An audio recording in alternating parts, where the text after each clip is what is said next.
Welcome back once again. It's time for the 31 days of Halloween. That's right. I got all this candy and I'm giving none to children. No, keeping it for myself. I'm evil. How you doing? Welcome back. We are covering a horror movie a day in the month of October in the spirit of Halloween. And it's been really fun. Thank you so much for coming along on this ride. I'm starting off the series with the Friday the 13th movies and my Shout Factory, Scream Factory box set. And this has been fun. And yeah, this is a really handsome collection. I got it for half off. When I bought it last year. I wish the same for you. And I will be following this up with A Nightmare on Elm Street. And so the theme this year is the most of the films we're doing this year are slasher movies. Slasher movies in the style of the 70s and 80s. And it's been really fun so far. I love horror movies. We did this again last year. We're doing it again this year. We did it for the first time last year. The theme last year seemed to have been mostly vampire and Dracula movies. And really dig those. There's going to be a playlist over here at the end of the show if you'd like to check out any of those vampire and Dracula movies. Also, if you need inspiration or recommendations for your own 31 Days of Halloween, 31 Days of Monsters, Shocktober movie list, hit me up here. Check it out. I got a few solid recommendations for you. And we're doing it again this year. We're doing the slasher movie, a subgenre within the genre of horror movies that basically came onto the scene in the early 1970s and has perpetuated even until today in a few different forms too. There is still a big amount of horror movies out there to this day in 2023. So yeah, the genre it's been alive for over 40. We should call this 50 years old. Why not? Next year will be the 50th anniversary of the Texas Chainsaw Massacre, Tobe Hooper's original. We could call it there if you'd like. You know, it's an age, and it's a celebration too. So I guess we're celebrating just a little bit early, but that's okay. I mean, it's been a fun ride. Today, it's day 12 of the 31 Days of Halloween, and we have Jason X, otherwise known as Jason 10, otherwise known as Friday the 13th, Part 10, from 2001. It's the first Friday the 13th movie of the 21st century. Remember, the 21st century began on January 1st, 2001, not 2000. That was the last year of the 20th century. That's just the way zero works. Zero's an important number. Don't you forget it. You heard it here. I learned it from Alex Trebek on Jeopardy, where he had that question as much as he could, that answer for that question as much as he could, or that question for the answer as much as he could, because he was trying to use his platform to educate. Yeah, I'm serious. Yeah, that happened. Let's roll some extras in the background. Jason X is the last of the traditional Friday the 13th movies of the first series. Yes, there is one more movie to go. It's called Freddy vs. Jason, and it was made in 2003. And it's pretty much also one of the last Nightmare on Elm Street movies as well. We have Kane Hodder with his final role as Jason Voorhees. He was in 8, 9. Is this his final role? Let's look it up. Oh, he's got one more to go? Was he in Freddy vs. Jason? We will find out. To the intro wubs, please! Dun dun dun. No, Kane Hodder is in this. Yeah. Okay, so this is Kane Hodder. His fourth and final appearance as Jason Voorhees. Yes, you get it. I'm reading that from the wiki. Because we love to read from wikis here on the show. Bring something to wet your whistle. We get parched here talking about movies and stuffs. Let's get into it. Let's read from the wiki. Jason X is a 2001 American science fiction slasher film directed by Jim Isaac, written by Todd Farmer, starring Lexa Doig, Lisa Ryder, Chuck Campbell, and Kane Hodder.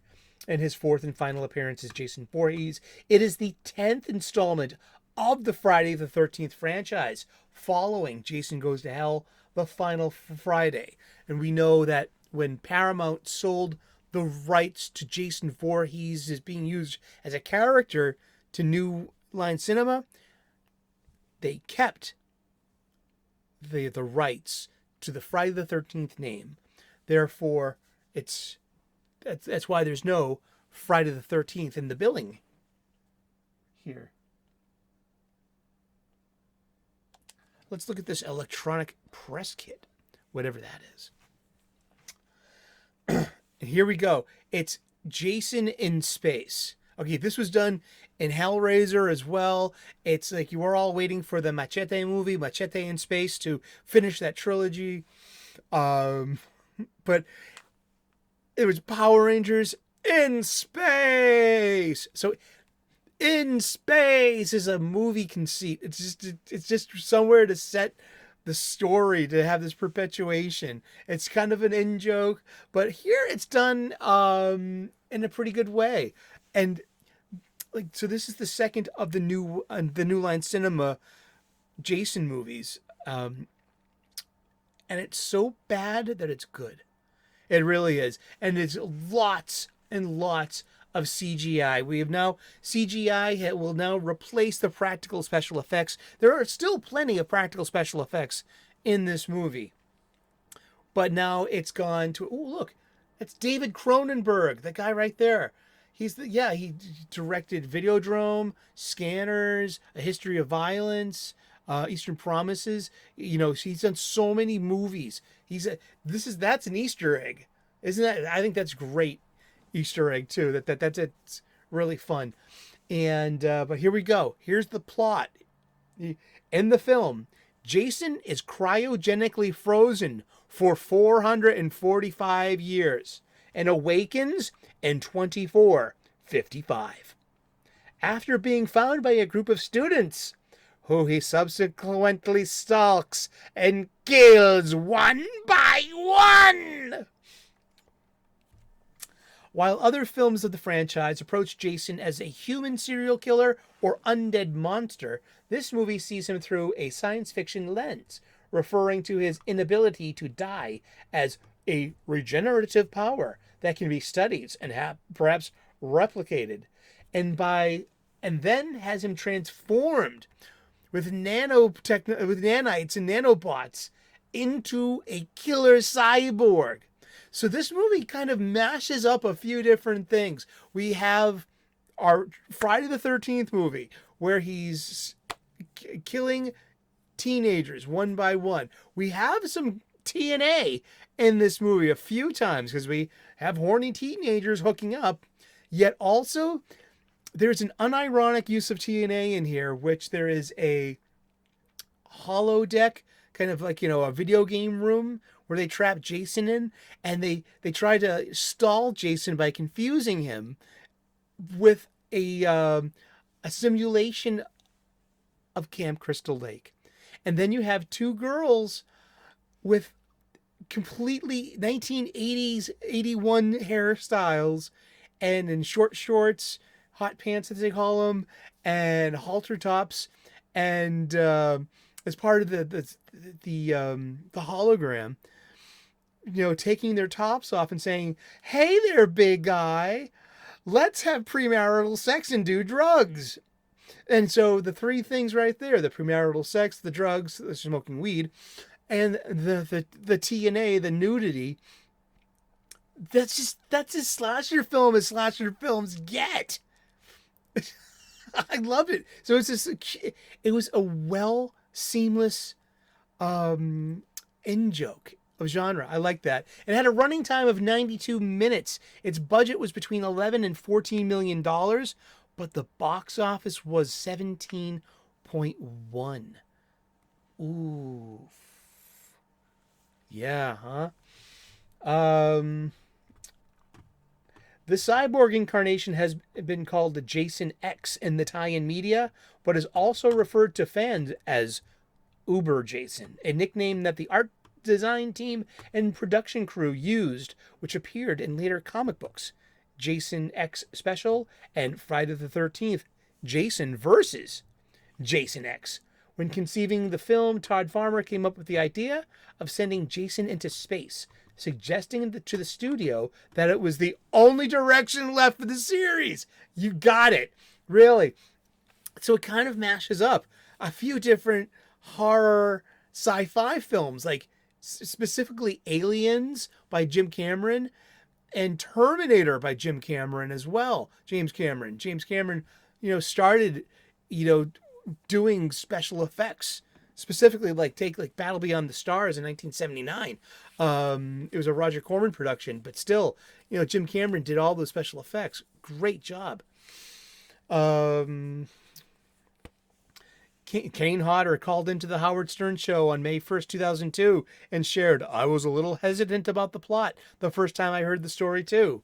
But this is so bad. The story is so awful that it's actually quite charming. And this movie is so bad that it's good. And I really feel that this is a cult classic within cult classics. When I bought these movies last year, I got them during the 31 days I was doing last year. So I could have done any of these if I needed a pickup movie to put in there. I didn't end up using it, but I did. I opened this up specifically to watch Jason X and behold and revel in its badness. So you have we have a ship full of space marines that are on the board as well as with the students. There's just some ship going from A to B, actually from Earth 1, on desolate with an echo message that we would probably 22 years later call pretty bad things and labeling. But no, it was just an echo message, and that our Earth was uninhabitable by that time in 2455. These students are going on a field trip, and they found the cryogenic chamber where Jason and Lexa Doig was frozen. It was in 2008, and so Jason escapes from his military compound, and Lexa Doig, being the smart scientist, lures him into the cryo chamber, gets him in there, but she becomes trapped herself. So she gets thawed out as well in 2455.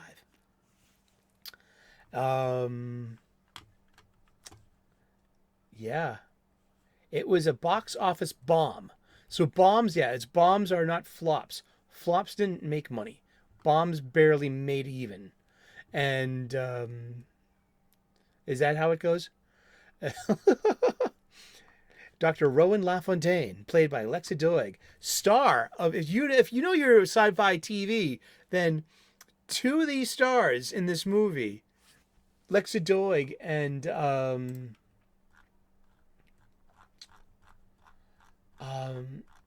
don't want to miss sorry. Here we go.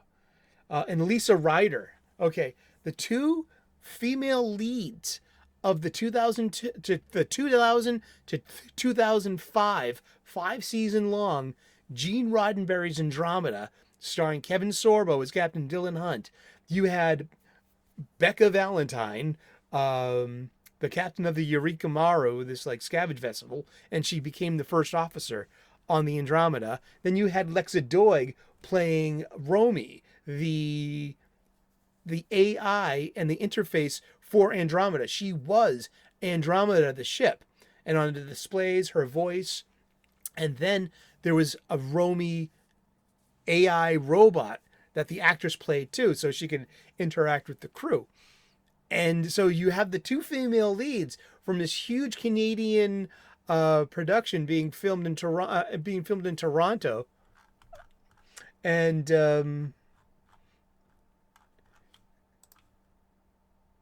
let's see, they were both filmed in Canada.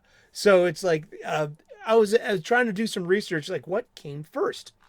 It had to have been Andromeda being starting production in late 1999, because that had an October 2nd, 2000, that premiered on American TV. And principal photography for Jason X went from March from March to May of 2000. And yeah, it's yeah, in Toronto. So Andromeda was filmed in British Columbia, in Vancouver, but like they were a Canadian production. So I think it's interesting that you had the two, and they basically survived too. Lexa Doig is our final girl, and there's another male survivor, and the head of so now.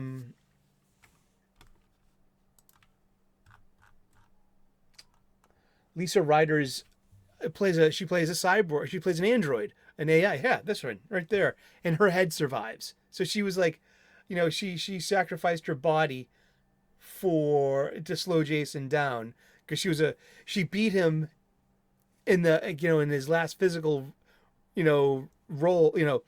Jason being physical, she beats him at the end of Act 2, but then he kind of like the medical bay's nanites examine the body and flood Jason with nanobots. And so then comes the Uber Jason. So he goes final boss level, and then they have a beginning of the Act 3 fight where she loses, but her head is kept. And so she, carries the head around. Maybe and then that will come back, in the Lex, later. Maybe that came before. When was Lex? Another wonderful Canadian production.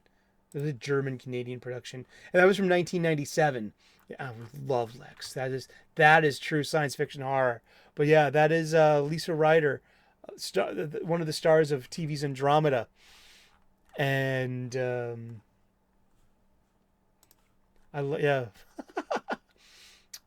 Let's see. Critical response.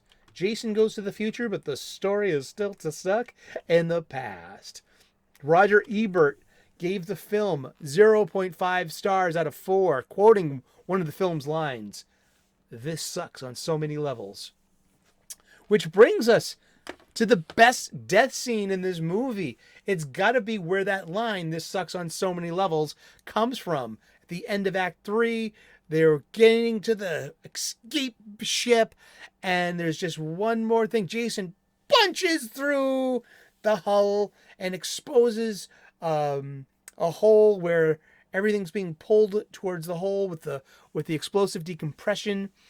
And then one of the floor grates ends up on the hole, and then one of the teenage students ends up on the grate, which is next to the hole, and she becomes you don't see the whole process. You just see the end result of meat and industry, kind of like a David Lynch film. And that she was sucked through this tiny hole, of the size of a muscle man's bicep. And what a way to go! Oh boy. But I don't recall any good jump scares, and it was just science fiction meets horror, and it's been done before. So it's one part Aliens, where you have all these space marines dying one by one with the Xenobite, or Jason running around the ship, and then you have like the Terminator Jason, the Uber Jason, Jason X, being augmented with nanobots, and now having the silver mask and the red electronic eyes, and now he's super powered and really cannot be stopped. Yeah, it's this movie is so bad, it's actually quite fun, and it ends the series on a high note. I feel, I really do. And there was a 2017, the Friday the 13th, the game that came out, but it does not have an Uber Jason in it. Sorry, gamers, you got ripped off, didn't you? No, I'm just kidding. But thank you so very much. It's our 12th day of Halloween and the 31 days of Halloween, and we have been covering the Friday the 13th movies. I hope you tune in tomorrow on Friday the 13th, where we'll be covering the 2009 remake. I've never seen this one, so let's see what it's about. It's already diverges from the original in a way, too, because you know who is in there with a hockey mask. None of that happened until part 3, 3D. We know that. Well, let's see what the reboot has in store for us tomorrow. Thank you so very much. Please like and subscribe. I would love to earn your subscription. We drop these movie videos at 6 p.m. U.S. Eastern. So turn on those notifications and you won't miss out. We make daily content here. We talk about comic books every day, 3 p.m. U.S. Eastern. We talk about spirituality and gratitude. I'm an ordained minister, a spiritual guy. I'm also a professional chef. We talk about cooking a lot on this channel, so there's plenty for everyone. So come on board. There's plenty of room at our coffee table. Just pull up a chair. Thank you so very much. Namaste. God bless. Good luck. And we will see you in the dark movie theater.